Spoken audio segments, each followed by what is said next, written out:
di podcast kali ini kita tuh mau bahas apa sih? Kita mau bahas AKM gitu versus UTBK yang lagi hot gitu ya, lagi panas yang ada di sekitar murid, guru dan segala macamnya ya. Nah, terus juga ada pertanyaan nih dari murid gitu kan. Tentang AKM UTBK yang seliweran yang ada di internet, di majalah. Nggak ada ya majalah sekarang, ada majalah online gitu mungkin kan, atau di berita. Banyak ada kegelisahan, kok AKM sama UTBK soalnya mirip-mirip ya. Kalau kayak gitu ngapain gue kasih effort berlebih gitu kan buat belajar dua-duanya nih kalau dua-duanya mirip gitu. Itu yang kita mau bahas nanti, oke? Dan sebelum masuk ke sana ngobrol panjang gitu kan, selama sebulan gitu kita ngobrol ya, enggak selama gue nggak tahu durasinya btw. Jadi kita perkenalan dulu. Ini tuh kita tuh adalah Zenius. Apa itu Zenius gitu kan? Oke, Zenius itu kita adalah sebuah bimbel online yang kita provide soal-soal video pembelajaran gitu ya, yang bisa diakses di aplikasi maupun websitenya. Namanya Zenius pakai Z ya guys. Itu boleh nggak? Bukan pakai L. Bukan pakai L, jadi Lenius. Oke, itu sekitar Zenius gitu kan. Nah, Zenius juga ngasih support gitu kan sebagai pendukung kalian buat belajar AKM nih gitu kan. AKM Zenius udah mengeluarkan dan kerjasama sama berbagai provinsi daerah gitu ya. Itu udah banyak tryout-tryoutnya. Nah, keren banget kan Zenius gitu. Dan soon akan bakal ada materi AKM juga gitu kan. Segitunya Zenius udah adaptasi dengan perubahan. Sebelum kita masuk, kenalin dulu dari tadi ini siapa yang ngomong kan. Oke, ini gue Carlina, setengah moderator, setengah pengen ikutan ngomong juga gitu kan. Dan di sini ada Esa. Halo, Oke. Esa. Dan sini ada Kori. Halo. Oke. Dan gue di sini sebenarnya adalah tutor. Namanya dulu tuh penalaran umum, tapi sekarang namanya potensi kognitif. Jadi gue sebutnya bisa tutor potensi kognitif gitu ya. Oke, di sini ada Kori sebagai tutor apa, Kor? Tutor bahasa Indonesia. Oke, untuk Esa Tutor apa ya? Numerasi lah. tutor numerasi. Nah, sebelum masuk gitu kan biasanya kalau ngomongin topik apa dulu nggak sih gitu. Apa nih? AKM tuh apa sih gitu? Ada Carlina masuk. Oke. AKM tuh apa, Sa? Esa monitor. Nah, AKM. Jadi AKM itu kan disebut-sebut sebagai penggantinya UN ya. Penggantinya UN. Jadi ini kalau anak-anak SMA lulus terus apa yang dinilai gitu. Kalau dulu kan UN penentu kelulusan, penentu jenjang berikutnya kalau SMP ke SMA. Nah, sekarang nih namanya AKM. Nah, kalau baca-baca tuh di Pusmenjar terus lagi Mas Menteri ngomong, itu kita nangkepnya AKM itu sebagai alat untuk pengendali mutu belajar dari sekolah gitu. Apakah kelulusan, apakah menentukan kelulusan? Nah, ternyata enggak gitu. Jadi AKM itu bukan menjadi alat untuk menentukan suatu murid itu lulus atau enggak dari sekolahnya. Tapi AKM itu dijadikan alat untuk mengukur seberapa bagus kualitas dari pelaksana pendidikan, misalkan di sekolahnya, lembaga-lembaganya, terus lagi di provinsi, di kota provinsi atau se-Indonesia pengen dipetakan gitu. Seberapa bagus sih kualitas belajar. Nah, bedanya sama UTBK tadi kalau kita ngomongin AKM X UTBK judulnya itu kan ya. Nah, kalau AKM itu kan sebagai pengendali mutu yang dimana dia itu sifatnya lebih ke evaluasi, ya kan, evaluasi. Nah, kalau UTBK itu sifatnya lebih ke seleksi. Jadi milih nih orang-orang yang layak untuk melanjutkan sekolah di perguruan tinggi negeri. Kurang lebih perbedaannya kayak gitu. Yang satu evaluasi, yang satu lagi seleksi. Gitu, Bu Kalina. Oh, nangkap. Makasih ya Bapak Esa. Oke. Sami-sami. Oh, berarti kalau kita bisa simpulin nih, nggak kayak UN zaman baheula gitu kan. Ada orang yang nggak lulus karena tes yang dalam satu waktu aja gitu ya. Tapi kalau sekarang AKM ini cuma untuk evaluasi aja gitu. Dimana evaluasinya sebagai untuk perbaikan lebih lanjut ya, untuk strategi selanjutnya nih, kurangnya di mana gitu, kayak rapor lah ya, kayak rapor, merah di sini, berarti merahnya gimana biar hijau, itu yang kita perbaiki, mungkin ke arahnya ke sana gitu ya. Oke, terus perbedaan lainnya apa aja sih? Dulu kan yang dites itu kan kalau UN gitu ya, itu kelas 12 ya, udah mau lulus. Kalau sekarang di kelas di DKM ini sasarannya gitu, itu untuk siapa? Kalau dulu UN itu kan sumatif ya sifatnya. Lu udah belajar sesuatu, terus dites lu sesuatu ini udah menguasai belum? Ya. Fisika, kimia gitu-gitu kan. Nah, sedangkan kalau AKM itu sifatnya nggak sumatif. Gue nggak tahu namanya apa, cuman gue ngelihatnya tuh di sini ketika lu udah belajar selama di SMA, SMP, SMA. Nah, AKM itu menguji apakah lu punya pola pikir yang benar atau enggak, apakah lu bisa membaca atau enggak, apakah lu bisa memahami informasi atau enggak. Mungkin bisa ditambahin kalau di bahasa Indonesia atau apa gitu Kor, biasanya yang diuji di AKM tuh. Memahami informasi, terus menemukan informasi di teks, terus juga menginterpretasi sama mengevaluasi. Nah kalau di numerasi itu biasanya menguji apakah lu bisa memodelkan suatu cerita, suatu kejadian itu jadi model matematik atau enggak. Habis itu baru diselesaikan jadi jawabannya gitu. Biasanya kan kalau matematik di UN atau di yang sebelum-sebelumnya itu soal-soalnya itu kayak persamaan matematik langsung coret-coret jawaban gitu. Oke, kayak penerapan rumus aja gitu ya. Iya, kayak tinggal masukin aja gitu, banyak rumus cepatnya jadinya kan. Nah, menurut gua bagusnya di situ sih Mas Menteri ini ngerti. Oh dulu itu soal-soal kita banyak yang gampang diakalin nih pakai rumus cepat segala macam. Nah sekarang nggak ada rumus cepatnya, justru murid-murid harus bikin rumusnya sendiri, model dari cerita itu kayak gimana gitu. Kebanyakan kayak gitu kalau di numerasi. Nah, kalau di literasi itu dulu kan bahasa Indonesia kita tahu ada banyak tata bahasa ya. Yang mana nih kalimat yang efektif gitu, mana kata yang nggak baku kayak gitu-gitu. Nah kalau gue ngelihatnya di AKM itu lebih menitik beratkan ke pemahaman bacaan. Jadi seberapa ngerti sih anak-anak ini dengan topik ataupun hal yang dibicarain di teks. Kalaupun memang ada tata bahasa, itu udah nggak ada pertanyaan direct lagi nanyain konsepnya. Tapi memang udah embedded harus menguasai kalimat itu kayak gimana gitu, supaya memahami isi paragrafnya, ya kan? Kalau kita ngerti kalimatnya nih, subjeknya siapa, terus apa yang dilakuin, kita bakal lebih gampang ngerti paragrafnya. Oke, jadi kayak yang paling pertama dilakuin murid emang ini dulu nggak sih? Cari informasinya dulu gitu apa ya? Udah nge-collect informasi itu, dia yang ramu tuh, gitu nggak sih? Kita yang ramu, proses pahamin yang mana nih yang nggak penting. Oh ini yang kepake langsung mereka jahit gitu ya. Udah jahit, mereka nilai gitu ya, evaluasi. Jadi lebih ada 3 inti itu ya. Kita cari, terus kita pahamin sampai evaluasi sendiri. Itu kan kayak butuh proses mikir yang lebih matang gitu kan? Yang sih nggak cuma asal, oh ya gue inget kayak ibaratnya rumus luas gitu, luas tinggal apply udah, tapi konteksnya kemana nggak tahu gitu ya, dan udah langsung bener nggak sih cemil ya nih kalau salah udah ada angka-angkanya, udah tinggal lu apply rumus gitu kan, penerapan gitu aja. Kalau sekarang lebih diajak mikirnya kayak gitu ya, cari sendiri informasinya, dipahamin sampai dia evaluasi sendiri gitu ya. Intinya tentang AKM 3 poinnya. Sebenarnya kalau mau zoom out dulu nih, kita ngelihat kenapa sih tes assessment kita jadi kayak gini. Kalau ada yang ingat tes PISA kita di tahun berapa ya? 2020 gitu? 18 deng ya, tahun 2018 itu kita rankingnya bawah-bawah di seluruh dunia gitu. Nah kayak itu 10 terbawah gitu nggak sih? 10 terbawah. Bahkan di Asia Tenggara aja kita kayak di bawahnya gitu ya, di bawah. PISA apaan sih? PISA tuh jadi apa? Gue pengen lauk enak tapi terlalu lucu. Ada PISA coklat, ada PISA goreng. Ada PH merek nggak boleh. Oke, jadi PISA itu di situ tesnya tuh ada mathematical reasoning apa numerasi, gue lupa namanya, pokoknya numerasi lah namanya, literasi, sama satu lagi science, mungkin literasi science atau science framework yang ada di sana. Nah, itu melambangkan bahwa ya tadi kan kita tahu ya peringkat Indonesia di bawah-bawah gitu. Nah, itu melambangkan bahwa murid-murid di Indonesia atau mungkin orang-orang yang udah lulusnya, yang kita nih, generasi kita atau yang udah tua-tuanya juga, itu memiliki kompetensi membaca, terus numerasi sebenarnya nggak numerasi banget sih, literasi. Jadi membaca dalam numerasi, memahami konteks-konteks di matematik lah, numerasi literasi lah. Itu memiliki kompetensi itu yang kurang. Ya kita terbukti di dunia ini kita termasuk yang di bawah-bawah. Makanya mungkin dari problem itu Mas Menteri itu membuat asesmen kita jadi ke arah situ.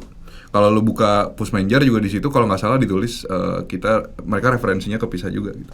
Makanya ketika ngelihat soal-soal PISA, ngelihat soal-soal yang udah dipakai di Eropa, di Amerika, itu memang yang diuji itu kebanyakannya mikir. Lu bisa mikir nggak sih? Lu bisa memodelkan suatu masalah nggak sih? Instead of ngetes ilmunya, ngetes bendanya, yang udah diajarin, tapi lu ngetes dari yang udah lu pelajarin, lu bisa mikir nggak sih? Itu jadi bentuk tesnya jadi kayak gitu. Kita balik ke obrolan gimana tadi? Oke, tadi kan lu udah ngomong ya ada kata-kata numerasi sama literasi. Nah, berarti kita nyambung nih masuk ke apa aja yang diujikan di dalam AKM gitu ya. Gue mau dalam UTBK, bukan dalam AKM. Jadi apa aja sih yang diuji gitu? Tadi poinnya udah ditarik, ternyata backgroundnya gitu, helikopter view-nya berakar dari rendahnya skor siswa gitu ya dalam skor PISA gitu. Kita jadi peringkatnya tuh terendah kedua, terakhir gitu atau apa, gue juga lupa. Nah, jadi apa aja sih yang dites gitu atau diuji dalam AKM? Basically ada dua kan ya, literasi sama numerasi. Nah, kalau di dua hal ini ada 3 parameternya nih. Kita lihat dari kontennya, terus konteks, dan juga level kognitif. Gitu, dari literasi dulu kali ya. Nah, kita tahu kalau bacaan tuh kan banyak ya. Nah, itu dibagi ada 2 tuh. Ada teks informasi, bisa macam-macam topiknya gitu. Bisa topik saintifik, bisa topik teknologi, sosial humaniora, macam-macam di situ. Yang isinya adalah informasi, fakta. Nah, kemudian yang kedua adalah teks sastra. Nah, di sini mulai ada nih. Gitu, puisi, berarti novel. Yang fiktif ya. Jadi antara fakta sama fiksi. Fiksi, benar-benar. Fiksi ya, benar-benar. Teks fiksi benar-benar. Jadi ada teks informasi sama teks fiksi. Jadi nggak cuma kita tahu nih fakta-fakta di dunia ini ada apa aja, tapi juga kita masuk ke teks yang ada bau sastranya kayak gitu. Nah, terus dari level kognitifnya tadi udah sempat disinggung ya, ada dimulai dari mungkin istilah bisa C1, A1 gitu ya. Yang awal tuh memahami teks dulu. Jadi ada informasi tersurat di dalam teks, kita tahu ini teks isinya apa. Kemudian naik level yang selanjutnya adalah memahami yang tersirat dan tersurat. Nah, jadi kayak ada kalimat-kalimat, terus ini hubungannya kayak gimana nih gitu. Kemudian yang terakhir, yang C3-nya adalah interpretasi dan juga mengevaluasi yang tadi lo udah bilang. Nah, terus lanjut ke konteks ya. Nah, dari informasi atau dari jenis teks ini konteksnya kayak gimana nih? Ada konteks yang sains teknologi, saintek, ada juga konteks sosial humaniora, sama konteks yang berhubungan dengan diri sendiri kayak gitu nggak sih, pengembangan diri, personal. Kayak Budi pergi ke pasar itu kan personal. Karakter ya. Karakter iya.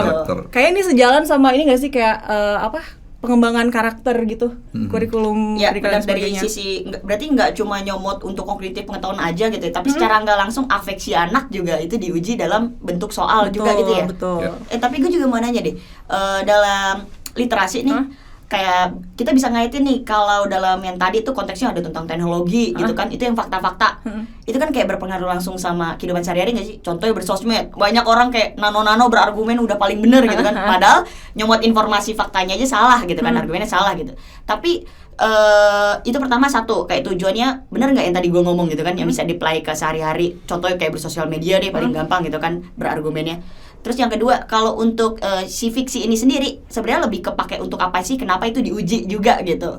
Oke. Salah satunya kenapa si fiksi itu bisa diuji gitu ya, masuk ke sini, bisa ini nggak sih, kayak bisa lebih empati gitu sama kondisi. Biasanya tuh ada cerita nih, terus ditanyain perasaan tokoh di dalam teks itu kayak gimana, atau apa yang dipikirkan tokoh dalam teks itu. Jadi kayak kita secara nggak langsung memahami orang lain gitu nggak sih lewat teks fiksi. lewat soal fiksi. Jadi misalnya ada kayak kita nonton film aja ada konfliknya ya. Siapa nih peran antagonisnya jahat itu, terus konfliknya karena apa? Exactly. Kalaupun ditanyain kenapa, apa yang dirasain, biasanya ada pertanyaan kenapa. Misalnya dia sedihnya kenapa sih? Relate nggak nih sama ceritanya, sama konfliknya kayak gitu. Oke. Latihannya nonton film berarti. Bisa nonton film udah jago dia analisisnya. Ya sedih karena kenapa, jahat karena kenapa gitu ya, marah. Oke. Udah dapet. Terus udah selesai. Ya, terima kasih. Tadi apa? Numerasi. Nah, tadi udah kebahas ya. Jadi dari literasi itu intinya kayak konteksnya kebagi dua gitu ya. Ada dijabarin satu fakta, yang satu fiksi gitu kan. Diambil informasinya apa, dipahamin sampai ya lo analisis deh gitu kan. Dan ternyata di fiksi gue baru dapet insight juga. Oh iya ya, dari cerita fiksi tuh kita dapat kita intisarinya tuh nggak cuma ini cerita khayalan misalnya gitu kan, nggak sesuai fakta, tapi ada poin-poin yang bisa diambil gitu kan dari sifat atau latar belakangnya, kenapanya kayak gitu ya. Karakternya kayak nonton film sih gitu ya, tapi dalam bentuk tulisan aja gitu soalnya. Ada sebab akibat juga kan. Misalnya ada terjadi ini nih konflik ini kenapa ya kira-kira gitu. Kita bisa cari di teks. Jadi mikir juga ya, nggak hanya kalau dulu kan mungkin bahasa Indonesia gue pas SD yang dites itu SPOK subjeknya apa. Kayak bahasa banget ya, banget gitu kan. Oh, sekarang tuh mikir ya bahasa Indonesia. Mikir based on teks yang disediain kayak gitu. Dan emang lebih kepake banget ya jadinya tuh. Iya. Kontekstual. Iya. Jadi nggak sekaku buat memperbaiki kata-kata. Mempengaruhi. Nah, udah nggak ada lagi kayak gitu. Ada ya. Grammar Nazi gitu. Grammar Nazi gitu. Enggak ya. Gue tuh inget P, T sama K sama S. Luluh. Memengaruhi. Nah, memengaruhi. Oke. Terus nah, itu yang memengaruhi dari literasi. Sekarang kita tanya nih untuk yang kaum numerasi. Oke. Mana tuh backgroundnya? Numerasi kita tuh kalau udah oke, emang pertanyaan gue apa? Kan seneng bacot jadi. Aduh, pertanyaan. Enggak, itu gue biar jokes saya, gue juga lupa Sa. Tadi mau nanya apa? Apa yang dites di numerasi? Oh iya benar. Kan ini nggak usah di-cut kan ya, biar lucu. Nggak lucu deh, kita garing guys, sorry ya. Nah, kalau yang dites di numerasi apa tuh Sa? Numerasi itu jadi kalau tim matematika gue ngelihatnya fokusnya tuh ke bagian kognitifnya. Karena matematika itu identik dengan cognitive thinking lah, dengan kognitif lah, mikir gitu. Nah, kognitif itu kan tadi terbagi 3 di literasi, sama numerasi juga 3. Yang pertama itu memahami konteksnya. Ini teksnya tentang apa sih? Atau ini alur ceritanya gimana sih? Atau informasi apa aja sih yang ada di teks itu gitu. Itu memahami dulu. Atau kalau ada grafik, lu tahu nggak sih dari tahun segini ke tahun segini tuh naik apa turun, atau selisihnya berapa, itu tuh memahami di level itu. Nah, yang level kedua itu mengaplikasikan. Nah, mengaplikasikan ini bisa jadi mengaplikasikan ilmu yang udah dipahami, misalkan ilmu tentang grafik gitu, atau aljabar atau apapun itu, atau informasi yang udah disampaikan di situ diaplikasikan. Bisa jadi teksnya tentang fisika gitu, misalkan lagi ngomongin tekanan udara gitu. Tekanan udara kan itu tesnya tes matematik ya, kita nggak bisa ngetes fisikanya di situ, rumusnya atau teori-teorinya. Nah, bisa jadi informasinya dikasih nih gitu. Nah, informasi dikasih misalkan rumusnya, formulanya atau problemnya. Nah, user itu bisa mengaplikasikan informasi yang dikasih tadi nggak untuk memecahkan suatu masalah. Nah, jadi rumusnya udah dikasih duluan tuh Sa? Bisa jadi informasinya dikasih. Kayak gitu ya. Bisa jadi dikasih. Terus dia bisa mengaplikasikan rumus itu nggak, segala macam. Kalau yang ketiga itu levelnya lebih penalaran. Jadi lu bisa mikir nggak sih, stepnya lebih banyak, lebih kompleks nih. Informasi A, informasi B. Terus lu harus ngeproses kayak puzzle tuh, ada hal yang hilangnya, lu harus cari dulu baru lu bisa dapat jawabannya. Oh gitu ya. Biasa gitu. Itu level kognitif yang kita prioritasin banget nih kalau bikin soal tuh itu dulu. Nah, yang kedua itu bagian kontennya. Kontennya itu kalau ngelihat dari Pushmanager kebagi jadi 4. Yang pertama bilangan, cuman di SMA tuh bilangan nggak ada, itu tuh di SMP doang. Tapi tetap kita teskan karena bisa jadi list yang di situ itu bukan list fix buat SMA, tapi SMA tuh ini dan yang atas-atasnya, bisa jadi gitu. Jadi kita teskan, tapi dengan kompleksitas yang lebih tinggi daripada soal yang ada di SMP. Nah, yang pertama bilangan, yang kedua aljabar. Aljabar ini penting banget buat modelin cerita gitu ya. Misalkan di masalah sehari-hari nih, gue pengen renov rumah, terus ada tukang yang sistemnya dibayar per hari, ada tukang yang sistemnya borongan. Borongan itu kayak lu bayar sekian untuk luas berapa, udah sampai jadi, lu nggak usah bayar lagi gitu. Lebih mahal mana sih? Nah, itu lu perlu ngitung kan, itu bisa pakai aljabar, bisa pakai linear, segala macam. Itu lebih kontekstual banget ya, apalagi buat kemarin ngalamin. Udah berumah tangga kepikiran banget tuh, jadi oh iya benar. Jadi emang kepake di kehidupan sehari-hari banget nantinya gitu ya. Nggak cuma kayak dulu tuh kayak berapa bab kita pelajarin di UN kan di tesnya lebih ke terlalu detailnya justru ya. Tapi dia nggak melihat big idea-nya apa sih, di apply-nya apa. Tapi seru sih itu emang kepake banget. Pengalaman pribadi soalnya. Oh iya, lebih mending mana nih, mahalan mana antara gue bayar penuh di awal gitu kan yang borongan, atau yang perintilan cari sendiri kayak gitu ya, bayar tukang lagi. Gitu nggak sih Sa? Iya. Jadi kita kalau yang ikut TO5, TO6 itu banyak justru banyak yang personalnya nih, karena kita nggak sabar ngeluapin pengalaman kita tim tutor mat ini buat dijadiin soal gitu. Kayak si Ramon bikin soal tentang yang lucu-lucu lah, banyak bikin main board game, kita lagi seneng main board game, dia bikin soal peluang. Terus gue belum keluar sih soal gue tentang tukang, tadi gue mau bikin. Terus gue ingat, gue pernah lihat numerasinya set tentang BBM. Iya, BBM. Ya, jadi ada grafik gitu kan tentang harga BBM di kompleks. Wah, ini relate banget gitu kan. Berarti emang cakep ya numerasi sekarang sih emang lebih kontekstual, dan pastinya murid diajak mikirnya lebih ke sekitar sehari-hari. Lu dalam menghadapi fenomena ini nggak numerasinya, kalau numerasinya aja bobrok gitu kan, ya nggak bisa lu ngerti paham fenomena ini gitu kan masalahnya gitu ya. Exactly. Asyik. 2 tadi kan bilangan, aljabar banyak banget terpakai di kehidupan sehari-hari, bilangan juga sih sebenarnya. Terus yang ketiga, data dan ketidakpastian. Data dan ketidakpastian ini biasanya kalau data itu hubungannya sama statistik, grafik, diagram gitu. Banyak kan berita yang ngeluarin pasien COVID kayak gitu-gitu kan belakangan ini. Terus GDP atau inflasi atau apapun itu, kadang-kadang kalau yang nggak ngerti grafik, nggak ngerti cara baca grafik atau interpretasi dari data yang disajikan, itu bahaya juga kita nerima informasinya gitu. Kayak waktu itu di berita ada sorry ya yang tersinggung buat COVID. Jadi dulu tuh ada berita fatality COVID itu semakin, lo ingat nggak? Fatality COVID semakin rendah, tapi jumlah kematiannya semakin banyak. Oh iya, jadi pada bingung gimana sih rendah tapi yang mati banyak, gitu kan? Gitu. BTW ngomong mati, ini nggak sih? Wafat, Ofensif meninggal. Nah, yang meninggal banyak. Turut berduka buat keluarganya yang kena ya. Tapi dari informasi itu banyak yang bingung kenapa fatality-nya rendah tapi jumlah yang meninggalnya semakin banyak gitu. Yeah. Nah sebenarnya itu kalau kita lihat grafiknya, fatality rendah itu adalah persentase yang meninggal terhadap semua pasien. Ya kan? Kalau jumlah pasiennya semakin banyak, maka kalau jumlah yang meninggalnya itu sama terus, berarti kan persentasenya semakin kecil. Ya, karena jumlah pembagi orangnya banyak gitu ya. Ya itulah kayak gitu. Nah jadi di data dan ketidakpastian ini kita seringkali ngetes pemahaman tentang data-data yang tersedia dari grafik dan lain-lain. Nah kalau ketidakpastian, karena tidak ada yang pasti, ya. Yang pasti cuma mati sama pajak ya. Ya, pajak. Bercanda, aduh. Bercanda tapi bener itu. Nah, ketidakpastian ini peluang sih. Peluang itu materi yang bisa dinalar, dikira-kira pakai sense, nggak usah tahu materinya. Ya nanti kalau Bang Ramon gitu bikin soal, kalian bisa lihat pembahasannya seru-seru deh. Biasanya lu nggak usah tahu apa rumusnya, kombinasi, permutasi, bikin tabel aja, nyoba-nyoba aja gitu. Biasanya bisa gitu. Ya nanti tonton lah. Nah itu mirip tuh kalau di potensi kognitif juga ada. Kelihatannya peluang, tapi lo nggak perlu ngerti namanya permutasi gitu, kombinasi. Ternyata berdasarkan nalar tuh bisa kayak peluang. Jadi tuh ada soalnya tuh kalau nggak salah sih tahun 2021 dia ditanya ada 10 kriteria nih yang bakal diambil, plus ini lo saingannya berapa orang, kira-kira yang masuk yang mana ya? Padahal cuma pengkomperan antara kriteria sama jumlah orang. Berarti kan semakin banyak kriteria sama semakin banyak orangnya, bakal semakin dikit kan peluang dia masuk. Udah sebatas gitu aja nanyanya. Tapi kan itu banyak anak nggak bisa mikir kan, yang mana nih yang bakal diambil gitu kan, yang bakal diterima maksud gue. Iya. Ya mirip-mirip berarti. Jadi nggak perlu tahu rumus dan teori-teorinya. Benar, asal lo paham konteks. Tapi kan tetap aja ada basicnya. Ada basic. Ya ada basic dari numerasi yang dia bawa gitu kan.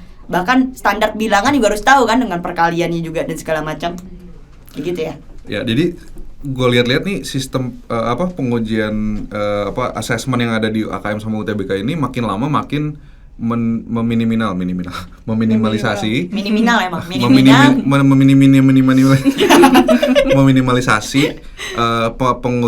pengetesan terhadap pengetahuan yang ada di kurikulum mungkin di SMA, di Kumer atau di kurikulum K13 kayak tentang grafik, aljabar atau integral kayak gitu-gitu. Definisi-definisinya lo akan lebih minimal tuh diuji. Tapi yang diuji adalah bisa nggak sih lo dari ilmu yang lo punya, lo mikir, lo solve the problem gitu. Makanya ya tapi tetap harus tahu sih, maksudnya secara garis besar peluang itu kayak gimana sih biasanya, cara ngitungnya atau aturan-aturan dasarnya tetap tahu. Cuman apalan rumus yang ada, misalkan integral ada 80 rumus ya, nggak perlu juga. Yang penting tahu integral tuh buat apa sih biasanya dipakainya, kenapa sih ini pakai limit, apa hubungannya sama turunan, ya itulah. Dan itu juga berarti ngeluruhin ini ya, buat siswa-siswa kan banyak rumus cepetnya apa sih? Nah itu nggak guna nggak sih di sini, berarti nggak guna sama sekali gitu ya. Tadi ada 3 bilangan, aljabar, data dan ketidakpastian, satu lagi geometri dan pengukuran. Ini penting banget karena kita kalau misalkan ya biasalah kalau mau bangun rumah atau kita mau bikin sesuatu yang hubungannya sama geometri atau pengukuran itu orang-orang secara umum harus paham betul gitu geometri sama pengukuran. Nah ini tadi 4 ini adalah konten atau materi-materi yang akan diujikan. Itu dimensinya ada 3 ya. Tadi dimensi yang pertama tuh kognitif, yang kedua konten, yang ketiga konteks sama sih, scientific, sosial budaya sama personal ya. Personal. Sama. Cuman kita lagi seru bikin yang personal karena banyak case-case yang bisa dites. Tapi yang scientific sama sosial budaya juga banyak sih, ada yang bikin kita. Guys, by the way kita minta bikin soal numerasi itu ke tim ekonomi juga, kita minta, seru loh. Jadi tim ekonomi itu bikin grafik-grafik tentang inflasi, terus dijadiin soal. Terus sosiologi bikin grafik pengangguran di Indonesia, seru deh pokoknya. Makanya ikut TO sama materi-materi. Theo Zenius. Nah tadi kita udah ngomongin AKM, sekarang nih ada irisannya nggak sih, atau dia tuh berbeda banget antara AKM sama sekarang namanya SNBT ya? Kalau dulu mungkin kalian tahu namanya UTBK SBMPTN ya, sekarang berubah nih jadi SNBT ya, Seleksi Nasional Bersama Melalui Tes, benar kan? Oke. Nah apa sih perbedaannya? Oke. sebenarnya kan kita belum tahu juga ya. Ini baru banget nih mau ada tahun ini, tahun depan gitu. Tahun depan soalnya akan kayak gimana belum kebayang. Paling cuma satu soal yang pernah dicontohin sama Mas Menteri waktu itu. Tapi kalau kita lihat nih petanya, tadi ya kan UTBK itu diadain sama LTMPT. Betul. Yes. Nah sekarang udah nggak ada lagi LTMPT itu dan beralih ke badan BP3 assessment ya. BP3 di atas apa T-nya 3? BP-nya 3 P-nya jadi tiga. BP. Tahu deh enggak tahu. Kayak di bawah badan assessment kurikulum dan assessment kayak gitulah. Nah, si badan standar kurikulum dan assessment ini yang juga mengadakan AKM. Oh. Jadi kayak kita bisa Berarti ngeliat nih arahnya. integrated juga nggak sih Kor? Iya, jadi karena bisa satu jadi pembuat soal ya. Yes. Okay. Jadi kayak kita bisa mengira-ngira gitu ya, kemungkinan besar si SNBT ini akan searah nih sama AKM soal-soalnya. Frameworknya kayak gitu. sama, Frameworknya sama. Tapi ada kekhawatiran juga nih gue bacain komen-komen waktu Mas Menteri live kayak kalau misalnya soalnya sama kayak AKM nanti seleksinya gimana gitu, karena kan soal AKM yang tadi lo bilang buat evaluasi kan, buat memotret hasil kualitas belajar. Kalau tes seleksi biasanya lebih sulit gitu kan, harusnya. Nah jadi di situ kita tutor Zenius mikir, oh ini arahnya AKM tapi levelnya naik dikit gitu nggak sih? Iya. Oh, gue juga ngelihat sih gitu. Kita tim mat nih nebak-nebak nih. Kalau di AKM itu biasanya dites. Nah, tadi kan ada C1, C2, C3. C itu kognitif 1, kognitif 2 dan 3. Itu tuh level kesulitan tadi ya, kognitifnya. Nah, kalau di UTBK itu seringkali kita C1-nya nggak ada atau sedikit gitu. Jadi C2, C3. Jadi kita dari teksnya lebih kompleks, yang ditanyanya lebih nyebelin. Harus ngorek-ngorek dulu gitu ya. Ya kalau kata Sabda ada rasa-rasanya ini nih, tapi salah gitu kan. Kata-kata rasa-rasanya. Abis ini tuh kalau nggak salah ada podcast tryout ya, nanti dibahas sama Ramon Pras. Lebih detail lagi ya. Ya. Tapi di potensi kognitif juga kayak berubah. Nah itu lagi-lagi kita nggak bisa mengeneralisasi, karena kalau di potensi kognitif nih itu cuma satu soal. Nah itu tipenya tuh malah ke analitik. Dimana kalau potensi analitik ini terakhir yang ada di namanya dulu penalaran umum itu terakhir 2018. Udah mulai ditinggalkan tuh si analitik, tapi lebih ke logika di 2019, lebih ke argumen gitu kan. Tapi makin kesini gue lihat tesnya itu makin oke sih. Kenapa? Karena dulu nih soal tes logikanya tuh itu masih tersirat banget, bener ya, tersirat premisnya tuh plek-plekan dikasih. Tersurat. Oh salah, gue ulang. Nah berarti tersurat banget tuh, udah dikasih langsung premisnya plek-plekan. Yang tadi lu bilang cuma nerapin rumus aja, pema kaki, oh ini kelar gitu kan.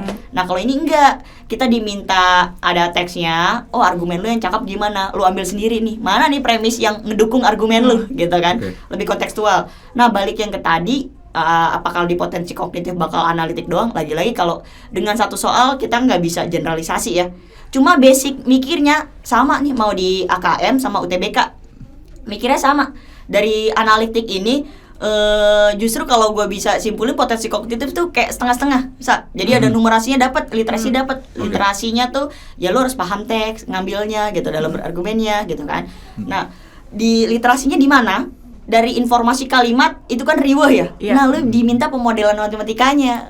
Kayak gitu, kayak misalnya tempat duduk, Esa duduk di samping Kori gitu kan. Ini mau tanda simbolnya kayak gimana nih gitu kan. Dengan simbolnya aja lu salah, dari numerasinya nggak tahu, nggak nanti lu akan puyeng sendiri tuh mau solve problemnya gimana gitu kan. Simbol jadi harus dipetain, jadi dipetain bener. Jadi ada coret-coretannya melalui pemodelan yang basicnya dari numerasi gitu kan. Nah itu kan bacaan kan lagi-lagi itu dari literasi ya. Lu dapat informasi. Bener gak sih ini lagi ada apa? Enggak ya, lanjut. Tadi gue sampai mana tuh?